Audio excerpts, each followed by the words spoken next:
આકાશવાણી ભુજ સ્થાનિક સમાચાર નિહલ ઠક્કર વાંચે છે.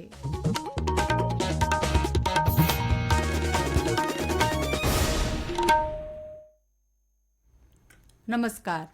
મુખ્યમંત્રી ભૂપેન્દ્ર પટેલ સમક્ષ નાગરિકોની રજૂઆત ફરિયાદોના ઓનલાઈન નિવારણનો રાજ્ય સ્વાગત કાર્યક્રમ આવતીકાલે બપોરે 3:30 વાગે યોજાશે. આ માટે અરજદારો અને રજૂઆતકર્તાઓ સવારે 8:30 વાગ્યાથી 11 વાગ્યા સુધી પોતાની રજૂઆત ગાંધીનગરમાં સ્વર્ણિમ સંકુલ 2માં આવેલા મુખ્યમંત્રીના જનસંપર્ક એકમમાં આપી શકશે. રેલવે મંત્રાલયે દેશની પ્રથમ દિવ્યાંગ અનુકૂળ ભરતી વેબસાઇટનો પ્રારંભ કર્યો છે. મંત્રાલયે દિવ્યાંગજનો કોઈપણ સહાય વગર રેલવેની ખાલી જગ્યાઓ માટે ઓનલાઈન આવેદન કરી શકે તે માટે આજે rrbapply.gov.in વેબસાઇટ શરૂ કરી છે. આ વેબસાઇટ આજે મુંબઈ ખાતે દેશના બધા જ રેલવે ભરતી બોર્ડ અધ્યક્ષોની સમીક્ષા બેઠક દરમિયાન ખુલ્લી મૂકવામાં આવી હતી. અગ્રણી વિચારક અને રાજકારણી પંડિત દીનદયાળ ઉપાધ્યાયની આજે 108મી જન્મજયંતિ મનાવવામાં આવી રહી છે. એ નિમિત્તે ભુજ ખાતે તેમની પ્રતિમાને પુષ્પાંજલિ અર્પણ કરવામાં આવી હતી. ભુજના ધારાસભ્ય કેશુભાઈ પટેલ, નગરપાલિકા પ્રમુખ રશ્મિબેન સોલંકી સહિત અગ્રણીઓએ હારારોપણ કરી પંડિત દીનદયાળ ઉપાધ્યાયને અંજલિ આપી હતી. ધારાસભ્ય કેશુભાઈ પટેલે દીનદયાળજીની રાષ્ટ્રભાવનાને બિરદાવી હતી. પુરવઠા વિભાગ કચ્છ દ્વારા વિદ્યાર્થીઓના આધાર કાર્ડ અને રાશન કાર્ડ સાથે જોડી ઈ-કેવાયસી કરવાની કામગીરી કરવામાં આવી રહી છે. ઉપરાંત આવતા સપ્તાહથી કચ્છના 4,45,000 અને 24 લાખથી વધુ અરજદારોને ઈ-કેવાયસી સાથે લિંક કરાશે. સરકારી યોજનાઓનો લાભ લેવા માટે ઈ-કેવાયસી કરવું જરૂરી છે. આ અંગે વધુ વિગતો આપતા જિલ્લા પુરવઠા અધિકારી A.S. હાશમીએ આ પ્રમાણે જણાવ્યું હતું. તારીખમાં કચ્છ જિલ્લામાં ટોટલ 24 લાખ લાભાર્થીઓ છે.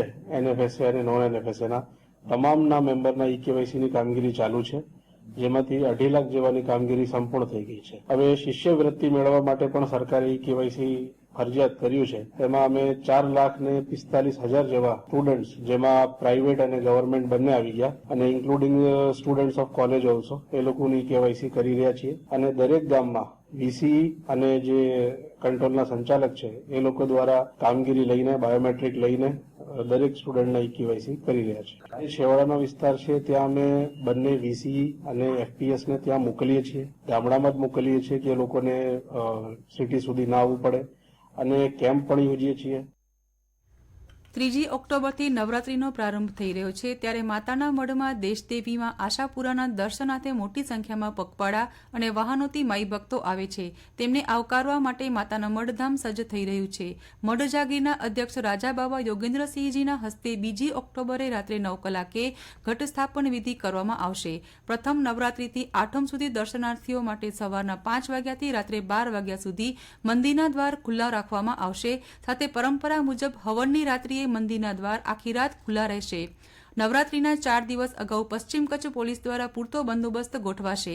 29 સપ્ટેમ્બરથી ST વિભાગ દ્વારા માતાના મઢમાં હંગામી ડેપો શરૂ કરવામાં આવશે, જેમાં તબક્કાવાર 150થી વધુ બસો યાત્રિકોની સેવામાં રાખવામાં આવશે. ઉપરાંત સ્વચ્છતા અને આરોગ્યને પણ અગ્રતા અપાશે. ગ્રામ પંચાયતો તેમજ છેવાડાના નાગરિકોની વહીવટ અને સેવા સંબંધિત મુશ્કેલીઓના સમાધાન અર્થે ભુજ તાલુકા પંચાયત દ્વારા પ્રથમવાર સરપંચ સંવાદનું આયોજન કરાયું હતું.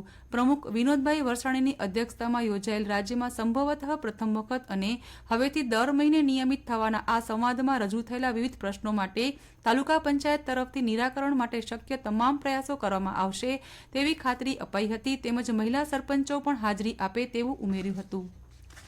નૈઋત્યના ચોમાસાની સત્તાવાર વિદાયની જાહેરાત થઈ ચૂકી છે, પરંતુ બંગાળની ખાડીમાં સર્જાયેલી સિસ્ટમની અસર તળે રાજ્યની સાથે કચ્છમાં પણ 4 દિવસ પવન ગાજવીજ સાથે વરસાદ વરસવાની આગાહી હવામાન વિભાગે કરી છે. આવતીકાલથી 30 સપ્ટેમ્બર દરમિયાન જિલ્લામાં વરસાદ થવાની શક્યતા છે. વરસાદની તીવ્રતા કેટલાક વિસ્તારમાં સારી રહેવાની સંભાવના પણ દેખાડવામાં આવી રહી છે. હાલમાં કચ્છમાં વિષમ વાતાવરણ અનુભવાઈ રહ્યું છે. બપોરના ભાગમાં તાપ લાગી રહ્યો છે, જ્યારે મોડી રાત્રે લોકો ઠંડક અનુભવી રહ્યા છે. તો આ સાથે સ્થાનિક સમાચાર પૂરા થયા. નમસ્કાર.